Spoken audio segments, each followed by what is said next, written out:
ఒక ఊర్లో ఒక రైతు ఉండేవాడు. ఒకరోజు చాలా తీవ్రమైన ఎండ వేసింది. ఆ ఎండ వేడి వల్ల రైతు చాలా ఇబ్బంది పడ్డాడు. అప్పుడతనికి ఒక ఐడియా వచ్చింది.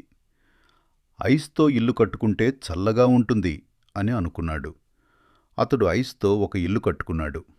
ఇల్లు పూర్తయ్యాక అందులో సంతోషంగా విశ్రాంతి తీసుకున్నాడు. కానీ కొంతసేపటికి ఎండ వేడి ఎక్కువగా ఉండటంతో ఆ ఐస్ ఇల్లు నెమ్మదిగా కరిగిపోవడం ప్రారంభమైంది. రైతుకు చాలా కోపం వచ్చింది. అప్పుడతడు ఒక ఒంటె దగ్గరకు వెళ్ళాడు. ఆ ఒంటె చాలా దూరం వెళ్ళి ఎప్పటికీ కరగని ఐసు తీసుకువచ్చింది. రైతు చాలా సంతోషపడ్డాడు. ఆ ఐస్‌తో ఒక పెద్ద పూల్ తయారుచేసి అందులో ఈత కొట్టడం ప్రారంభించాడు. ఇది అంతా చూసిన ఒంటె మాత్రం ఏడుస్తూ ఉంది.